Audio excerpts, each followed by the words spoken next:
So now that we understand what zero and first party data is, as well as what segments are, let's go ahead and actually create some in Attentive. So you'll navigate to segments on the left-hand side here, and then you're going to click Create Segment. You have three options. First is Dynamic Segment. Second, there are some segment templates that have already been set up by the Attentive team.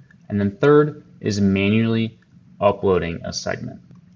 And you can also connect a segment from Klaviyo. So through the third-party integration, you can pass Klaviyo segments into Attentive. So if for some reason Klaviyo has data that Attentive does not, you could send over a segment from Klaviyo to Attentive and use that for your SMS. So first, we're going to cover dynamic segments because this is the bulk of the segmentation that you're going to do. So I set up an example here that combines both first and zero-party data. And it's very specific, which is why you see a small segment size on the right. Typically, when you're creating segments, though, you want to, at least for efficacy, have at least 500 people in that segment. Otherwise, you're going to just be creating far too many segments to be able to actually create the volume of campaigns necessary that are needed to be personalized for them. So here we did a subscriber's characteristics is their latest Akendo review was a 5-star or it was a 4-star. Also, their operating system is iOS, and they have not made a purchase in the last 90 days, as well as they are not an active subscription customer. And here's one of those zero-party data points. Their skin type is dry. And this was given to us during the review aggregation process. So when we asked them for a review of a product, they mentioned that their skin type was dry.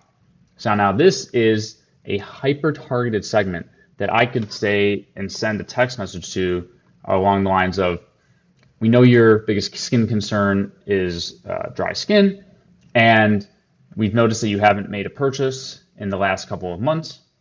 We wanted to let you in on a new product coming out exclusively for dry skin people in advance. Here's 10% off to try it. And that would be one way that we could use this segment to create a personalized text message to go to them. So I'll go ahead and actually build it from the start here though. So when you click Create Segment, you're going to go to Dynamic Segment, and then you choose your condition. So either a subscriber's activity, so this is all activity from the subscriber, and you can scroll through here. So like whether or not they received an email or had an order placed, or all of your other integrations that show up here. Like, did they ever create a review? This is all activity based, primarily first party data. The second is characteristics, which is a combination of first and zero party data. But here you'll be able to see things like location. So if for some reason you wanted to send out a text only to people within a certain zip code or city, you could do that. And there's a lot of applications for that, especially when it comes to like pop-up events, and maybe you only want to send to people in the LA area. So you would create a segment of everybody there and send out a blast to just them. Then you see other things like device type, birthday, Shopify data, such as number of orders or the lifetime spend, and then some custom attributes as well, which again, you see the Akendo, skin type, bought for, age, and some other things that are collected as a part of our review process. Then the last part is the segment a subscriber is in. So you can take other segments and build off of one another. So let's say we wanted to include anybody who didn't receive the MMS message that went out on June 14th.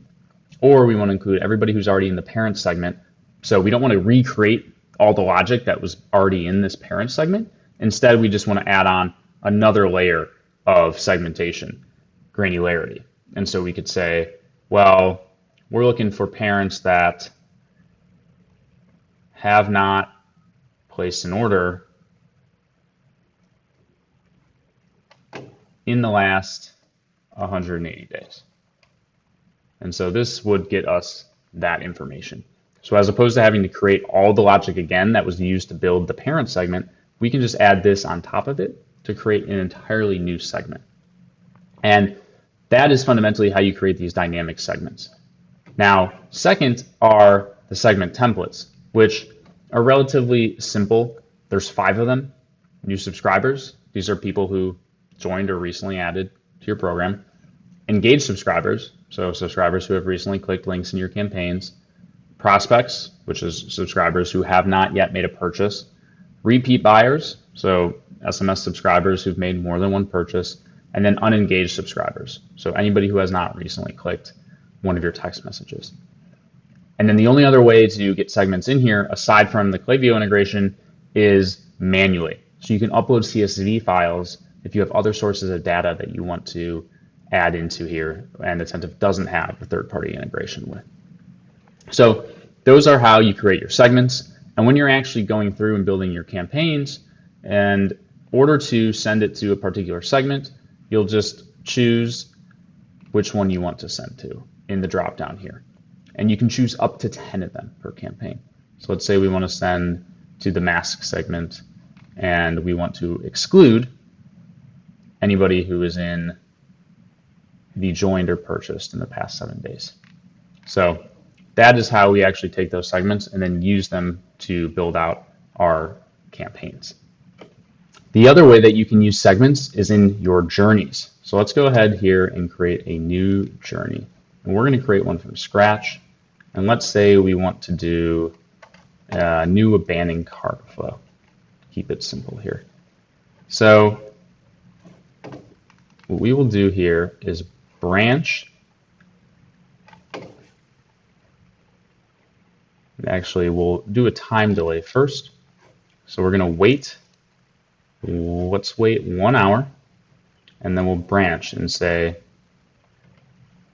well, we don't want to include anybody who has purchased the Ava's mini kit.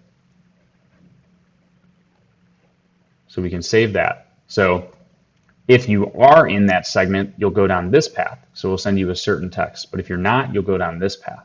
And we could do the exact same thing. Let's say maybe we wanted to take advantage of that zero-party data from Akendo again. So we can say,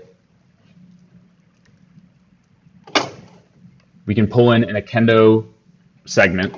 If I were to actually go ahead and save out that one that I was creating for dry skin, we could pull that in here and then have a branch where anybody who replied with dry skin would go down a certain path. So we could say, hey, like we know you have dry skin, your cart's still waiting. Not that type of language, but something to that effect.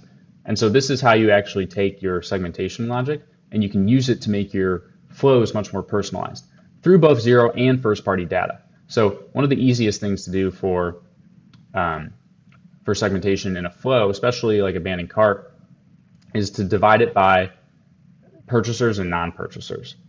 So we could say, okay, if you've made a purchase at least once over all time, we're going to send you a text here.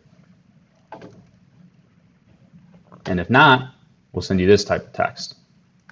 And this is a pretty common use case because you don't often want to just keep giving out discounts to people who have already purchased. And so you can personalize the content a little bit more effectively here via this way. You can also do things like cart size. So if the cart is over $100, maybe you give a more aggressive discount on the abandoned checkout flow than you would otherwise. So those are all the ways that you can use segments in your journeys within Attentive to make the communication a little bit more relevant.